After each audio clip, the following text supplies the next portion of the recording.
A paz do Senhor Jesus, amém a todos os irmãos. Estamos aqui mais uma vez para dar continuidade ao nosso estudo de escatologia sobre as 70 semanas de Daniel. Já chegamos aqui na nossa quinta aula, você aí do curso de Teologia Maranata, você aí do curso de Teologia Visão de Águia, vamos estudando, vamos meditando na palavra.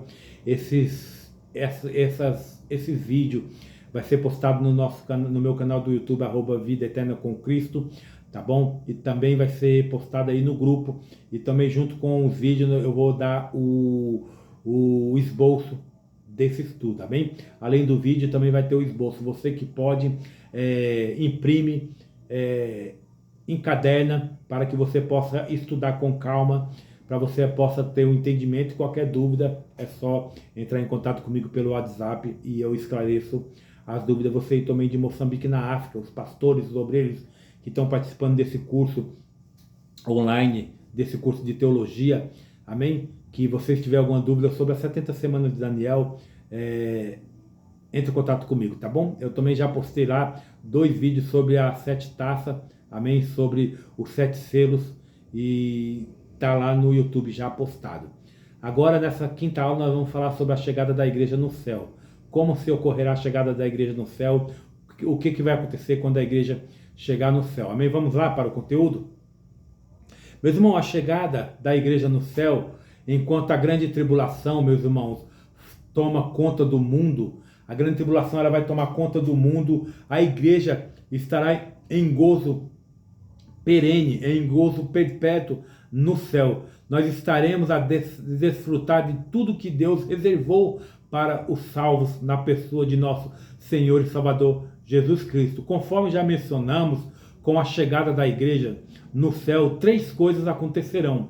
São 3 coisas que vai acontecer com a chegada da igreja no céu. A primeira coisa, a noiva, ela será apresentada ao noivo pelo Espírito Santo. Recordo-me agora quando Eliezer, o mordomo de Abraão, foi buscar uma noiva para Isaac. Eliezer, ele levou Rebeca através do deserto, chegou na terra de Canaã, apresentou Rebeca a Isaac, que a recebeu com amor. Que tipologia maravilhosa, na verdade. Abraão tipifica Deus, o pai Eliezer, Deus o Espírito Santo, Isaac, Deus o Filho, Jesus Cristo, Rebeca, a igreja, a noiva de Jesus, como diz Gênesis 24, Rebeca é a noiva de Jesus. E aqui o Espírito Santo, nosso Eliezer, está conduzindo através do deserto desta vida a igreja de Jesus. Mas brevemente, esta Rebeca, ela será apresentada a Isaac para viverem juntos para sempre. E o segundo acontecimento com a igreja no céu, o julgamento da igreja no céu. Após a apresentação, meus irmãos, após a apresentação, iremos para a sala do juízo e seremos julgados. Todos haveremos de comparecer perante o tribunal de Cristo, como diz 2 Coríntios 5, versículo 10. Todos nós haveremos de comparecer ao tribunal de Cristo. 2 Coríntios 5, vamos lá para o texto. 2 Coríntios 5, versículo 10. Vai dizer assim, ó: pois todos devemos comparecer perante o tribunal de Cristo, para que cada um receba segundo o que tiver feito por meio do corpo, ou bem ou mal. Então todos vão comparecer ao tribunal de Cristo para receber o julgamento, ou feito bem ou feito mal. Ali, meus irmãos, nós seremos julgados por todo quanto havemos feito, quer bem ou mal, através do corpo. E este mal aqui, meu irmão, não é um mal de pecado. Se fosse pecado, nem arrebatados seríamos, amém? Este mal é no tocante à obra do Senhor. Tendo trabalhado de maneira indisplicente, ali passaremos vexames, pois o trabalho desaprovado por Deus galardão não terá. Trabalho desaprovado por Deus galardão não terá. 1 Coríntios 3, vamos lá? 1 Coríntios 3, versículo 10 ao 15. 1 Coríntios 3, versículo 10 ao 15. Deixa eu pegar aqui o texto. Nós vamos ver ali que esse galardão é sobre a obra. 1 Coríntios 10, 13 ao 15. Vai dizer assim, deixa eu marcar aqui, para mim não errar a leitura. Então vai dizer assim o texto, 1 Coríntios 3, versículo 10 ao 15, vai dizer assim, olha só que interessante que o texto vai dizer. Segundo a graça de Deus, que me foi dada, pus eu, como sábio construtor, o fundamento e outro edifica sobre ele, mas veja cada um como edifica sobre ele. Pois ninguém pode pôr outro fundamento além do que já está posto, o qual é Jesus Cristo. E se alguém sobre este fundamento levantar um edifício de ouro, prata, pedras preciosas, madeira, feno, palha, a obra de cada um se manifestará, porque o dia a demonstrará pelo fogo, se será revelado, e o fogo provará qual seja a obra de cada um. Se a obra que alguém edificou sobre ele permanecer, esse receberá galardão. Se a obra de alguém se queimar, sofrerá perda, o tal será salvo, todavia, como pelo fogo. Não sabeis vós que sois santuário de Deus e que o Espírito de Deus habita em vós? Se alguém destruir o santuário de Deus, Deus o destruirá, pois o santuário de Deus que sois vós é sagrado. Então nós podemos ver aqui nesse texto, este mal é no tocante à obra do Senhor, tendo trabalhado de maneira displicente. Ali nós passaremos vexame, pois o trabalho desaprovado por Deus galardão não terá. Não terá galardão aquele obreiro que faz a obra de qualquer jeito, que tem preguiça de fazer a obra, que não faz a obra do Senhor com excelência. Por isso que, meus irmãos, que eu pego no pé dos irmãos, para fazer a obra com excelência, amém? Aquele que construiu com ouro, prata ou pedras preciosas, esse tal receberá galardão, porque o fogo não destruirá estas obras. Mas aquele que construiu com madeira, feno ou palha, o tal sofrerá detrimento, entretanto será salvo como pelo fogo do Espírito Santo, amém? Portanto, vejamos como estamos edificando sobre esta base que é Cristo, como nós estamos edificando sobre a base que é Cristo, como nós estamos fazendo o nosso trabalho, como nós estamos sendo como obreiro. O ouro, a prata e a pedra preciosa falam exatamente da cooperação da Trindade augusta e eterna na nossa vida de obreiro aqui na terra, amém? O ouro, ele fala da realeza, da presença de Deus na vida do obreiro. O ouro vai falar da realeza, da presença de Deus na vida do obreiro. A prata, ela fala da redenção em Jesus por intermédio do seu sangue precioso. E as pedras preciosas, elas falam do adorno do Espírito Santo e de sua participação na obra de Deus. Você, obreiro que edifica com ouro, que edifica com prata, que edifica com pedras preciosas, está edificando com a cooperação da Trindade. Entretanto, meus irmãos, existem obreiros que estão edificando com madeira, feno e palha, ou seja, com filosofias da vaidades e leviandades humanas. Amém? Estes vão ser provados pelo fogo, destacando o seu eu em primeiro lugar, edificando com material totalmente destrutível. O fogo vai destruir e o tal não receberá galardão. Vai ser salvo, mas não vai receber o galardão do Senhor. Todavia, meus irmãos, será salvo como que pelo fogo, não é? Ele vai ser salvo, mas como pelo fogo. Eis que cedo venho, e o meu galardão está comigo para dar a cada um segundo a sua obra. Apocalipse 22, 12. Eis que cedo venho, e o meu galardão está comigo para dar a cada um conforme a sua obra. Nisto, meus irmãos, nós vemos que o nosso galardão será de acordo com o que trabalhamos para o Senhor. O nosso galardão vai ser de acordo com o que você faz dentro do seu ministério, o que você faz dentro da igreja, o que você tem feito para Deus. Meu amado irmão, por que está parado? Por que você está com preguiça de fazer a obra, obreiro do Senhor? Trabalhe. Os hospitais, as penitenciárias, os crentes fracos, os desviados, as almas perdidas esperam por nós. Tantas almas perdidas por aí esperando por nós. Você que tinha antes aquela palavra de ânimo, de carinho, sabia buscar as almas para o reino de Deus, agora cruzou os braços. Cuidado, meu irmão, cuidado, minha irmã. Jesus está te chamando de volta para o trabalho, filho pródigo. Quando você subir no arrebatamento, será galardoado, e eu espero que receba um grandioso galardão por todo o trabalho feito para Deus na terra. Um grande galardão. Terceiro, as bodas do Cordeiro. Agora vamos entender um pouquinho as bodas do Cordeiro. Terminando ali o julgamento, iremos para uma outra sala, a sala do banquete. Tudo no céu é lindo, maravilhoso. Estaremos deslizando sobre as ruas feitas de ouro puro. Passaremos ali por corredores nunca vistos. Veremos a árvore da vida, o trono do Cordeiro e o rio da vida. Toda a glória celestial será ali contemplada por mim e por você. Olha que maravilhas, não é?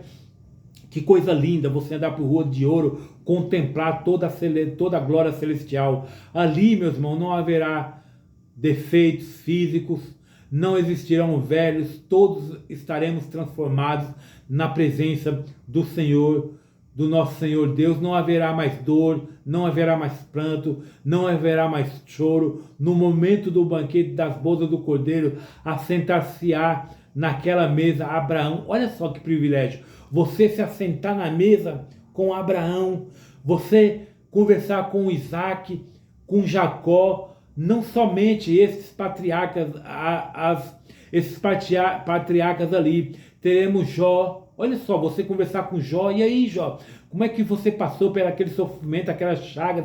Davi, você conversar com Davi, Isaías, Jeremias, Ezequiel, enfim, todos os profetas.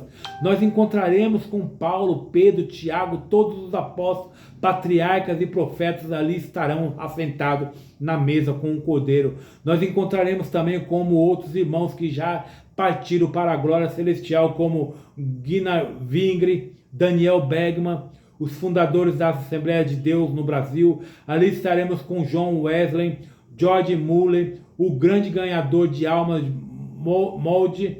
Enfim, aquele teu parente que morreu em Cristo ali estará assentado na mesa do Cordeiro, e na cabeceira da mesa estará o Cordeiro de Deus, aquele que tem as cicatrizes da cruz. Isto não é maravilhoso, meu irmão? Isso não é esplendoroso? Você vê todos os patriarcas, profetas, e na cabeceira da mesa Jesus Cristo. Você contemplará Jesus Cristo, agora não mais aquele homem totalmente aniquilado pela chaga do Calvário, mas o Filho de Deus em corpo de glória. E seremos ali, meus irmãos, semelhante a Ele, porque assim como é, o veremos, como diz João 3:2. Aí dar-se-á o grande casamento simbólico do Cordeiro com a igreja, como diz Apocalipse 19:7-9. E no final da ceia das bodas do Cordeiro estará terminado então o 7º ano. Aí, meus irmãos, Deus estará dando ouvidos à oração do povo de Israel, que na terra clamam sim, porque na terra a grande tribulação chegará ao seu final e o povo estará clamando. Os judeus, já não suportando, mas começam a clamar a Deus, despertados pelo Espírito do Senhor. Em Zacarias 12:10, meu irmão, nós podemos ver que está escrito que Deus derramará um espírito de graça. Deus ele vai derramar um espírito de graça em Zacarias 12:10. Um espírito de graça e súplica sobre todo o povo judeu. Eles clamarão e o Senhor os ouvirá. Neste momento, meus irmãos, então receberemos a ordem de descer com Jesus para defender os judeus, como diz Apocalipse 19, do 12 ao 21. E João ali, ele viu o Filho do Homem descendo montado num cavalo branco, com as roupas ali salpicadas de sangue, e o nome escrito, a palavra de Deus.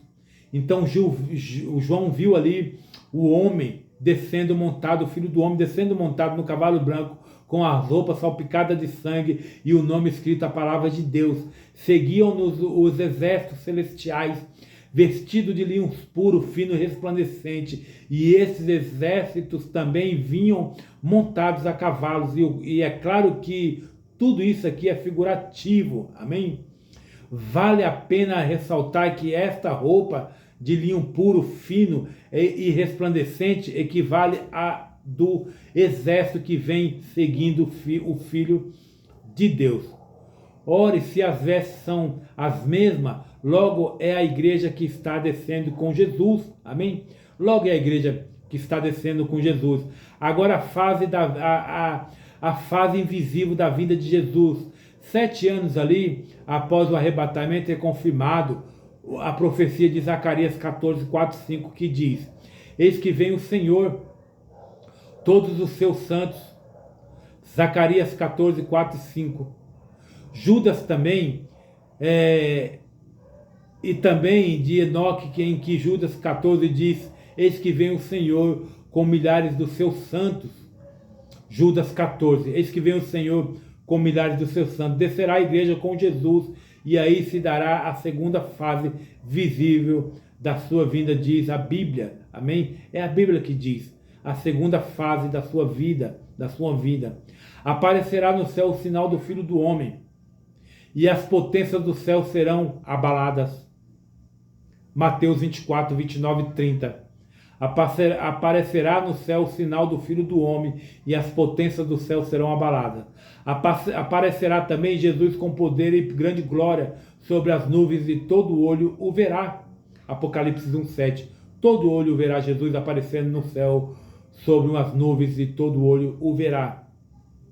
E neste momento, meus irmãos, a igreja descerá com Jesus, e poremos os pés sobre o monte das oliveiras, como diz Zacarias 15, 4 e 5. E aqui que se dará a guerra do Armagedon. Amém? Aqui se dará a guerra do Armagedon. Guerra do Armagedon, julgamento das nações. Todos aqueles que perseguiram Israel durante a grande tribulação serão neste momento destruídos. A grande guerra de Armagedon. No momento em que descemos e pusemos os pés sobre o monte das oliveiras, os judeus perguntarão a Jesus: que feridas são estas nas tuas mãos? Ele responderá, ele vai responder aos judeus que essas marcas são as feridas com que fui ferido em casa dos meus amigos. Zacarias 3,16. E aí então que os judeus entenderão que aquele Messias é o mesmo Jesus que eles mataram há milênios atrás. Diz a Bíblia, meus irmãos, que haverá um arrependimento nacional. Chorarão como nunca choraram, como na morte de um primogênito. Zacarias 12:10. Neste momento, meus irmãos, terá terminado a grande tribulação. Os judeus serão socorridos pelo auxílio divino, e se dará o julgamento das nações. O Monte das Oliveiras, onde poremos os pés, se apartará de um lado para o outro, e no seu meio aparecerá um gigantesco vale, como diz Joel 3:2. Aí o Senhor congregará todas as nações, fazendo-as descer ao vale de Josafá, e ali ele julgará as nações por causa de Israel, como diz Mateus 25, 31 ao 46. Pondo então aqueles que maltrataram Israel à sua esquerda, e aqueles que defenderam Israel à sua direita. Dirá aos da direita: vinde bendito de meu Pai, possuí por herança o reino que vos está preparado desde a fundação do mundo. E aos da esquerda dirão: apartai-vos de mim, malditos, para o fogo eterno, preparados para o diabo e seus anjos. Isto nos mostra que essas nações que perseguiram Israel desaparecerão do mapa. A partir de então, meus irmãos, aqueles que defenderam os judeus, eles estarão no milênio e participarão da glória celestial aqui na terra. Estas nações que defenderam os judeus não serão salvas para sempre. Deus apenas lhes dará uma recompensa por terem defendido os judeus no período da grande tribulação. O milênio, então, meus irmãos, Naquele dia o Senhor será rei sobre toda a terra. Um só será o Senhor e um só será o seu nome. Zacarias 14, 9. A primeira medida que Jesus tomará será prender Satanás no profundo do abismo, como diz Apocalipse 20, do 1 ao 2. A Bíblia dá pelo menos 4 nomes aqui a Satanás. Primeiro nome, dragão, serpente, diabo. Satanás como dragão, ele mostra a sua força. Como Satanás como serpente, a sua astúcia. A palavra diabo vem do grego e significa acusador. Satanás vem do hebraico e significa adversário. O acusador, o adversário. Ele, tudo isso causado perturbação às nações, aí a necessidade de estar preso para que haja paz no vale do Senhor. O sistema de governo no milênio será divino, não será monarquia, democracia, ditadura, mas será teocracia, ou seja, governo de Deus. E este governo será infalível, inigualável, perfeito. Jesus será rei de toda a terra, regerá todas as nações do mundo. Jerusalém será a capital mundial. No milênio, todas as nações subirão para adorar o Rei dos Reis, o Senhor dos Senhores. Senhores em Jerusalém, sob pena de severas punições, se não forem, não é? Zacarias 14, 12, 19. Aí terá início a mais linda história da humanidade, desde o Éden no mundo animal. Por exemplo, haverá algumas mudanças, a ferocidade será extinta. Isaías 11, do 6 ao 9. O lobo estará junto com o cordeiro, o leão estará junto com o boi, o leopardo estará junto com o cabrito, e as crianças poderão pegá-las nas serpentes. Paz ali haverá também no mundo animal. Alguns animais mudarão seu hábito alimentar. Os animais que são carnívoros se tornarão herbívoros. Veja o caso de leões neste mesmo texto de Isaías 11, do 6 ao 9.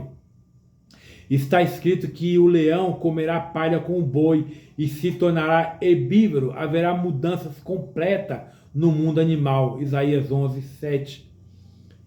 Entre os homens também haverá paz. As nações não aprenderão mais a guerra. As suas armas de guerra serão transformadas em ferramentas de trabalho, como diz Isaías 2, do 2 ao 5. Leia ainda mais sobre o milênio em Isaías 65, do 20 ao 25.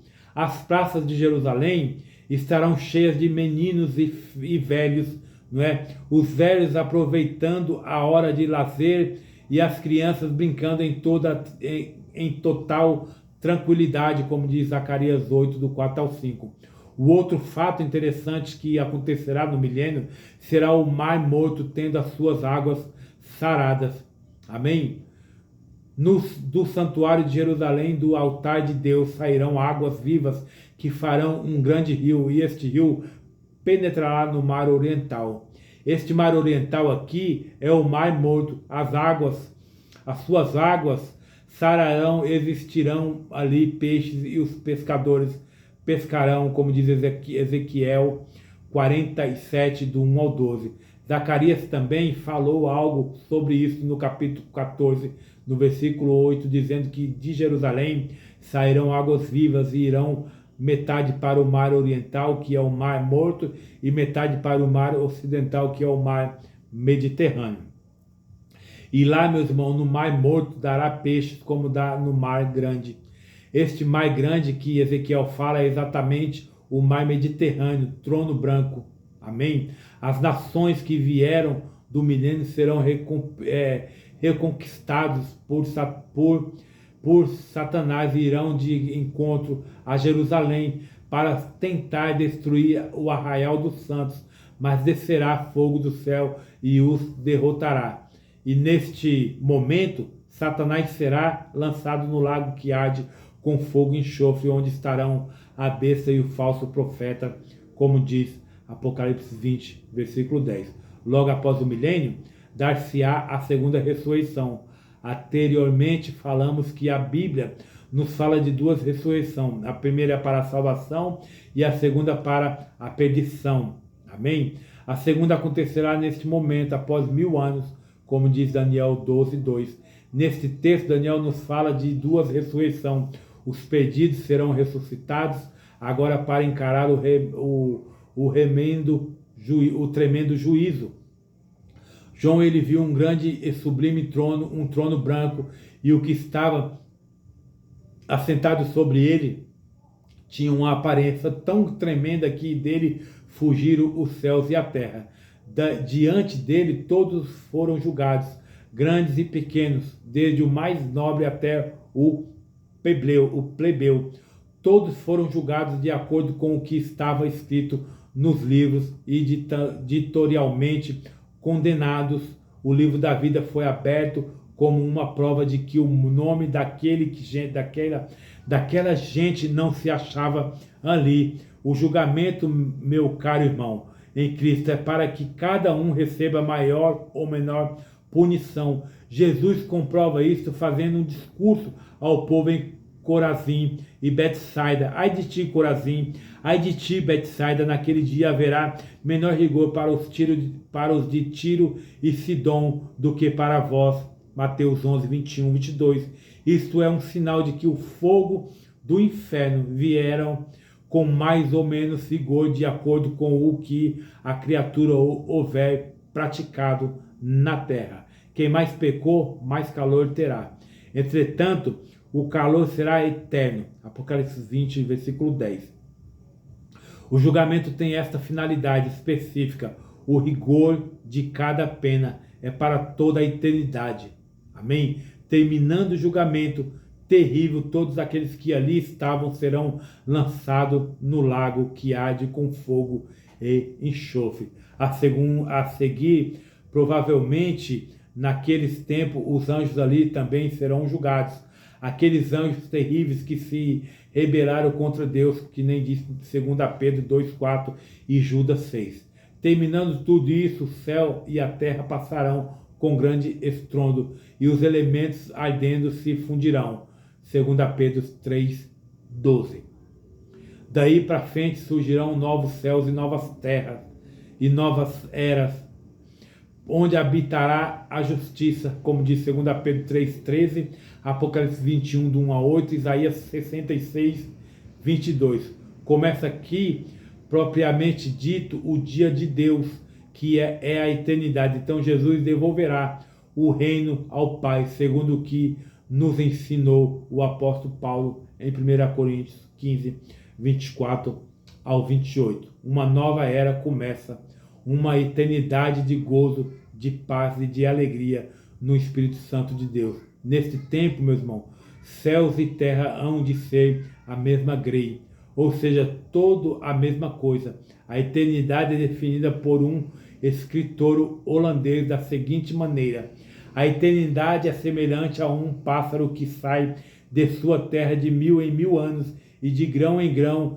ele estará ardendo a planar a mais alta montanha do mundo. Quando houver, meus irmãos, conseguido isso, terá passado apenas 1 minuto da eternidade. Que este estudo, meus irmãos, sobre escatologia sirva para edificação de tua fé. Prepare-se, Maranata, o Senhor vem, breve virá. Amém? Termina aqui o estudo sobre escatologia, sobre as 70 semanas de Daniel. Que esse estudo de escatologia, meu irmão, sirva para edificação de tua fé. Amém? Que você possa ser edificado com a tua fé. Em nome de Jesus, Deus abençoe. Estude, pratique, medite, trabalhe para a obra do Senhor, porque os dias são maus. Jesus ele está voltando. Satanás vai ser julgado. O anticristo está perto de reinar. E aquele que não conhece a palavra vai sofrer junto com os judeus na tribulação, no grande Armagedon. Amém? Então não fique de fora. Seja arrebatado. Persevera você, obreiro. Continue na obra. Faça a obra com excelência em nome de Jesus. Amém? Deus abençoe. Até o próximo estudo. Tchau. Até a próxima. Tchau.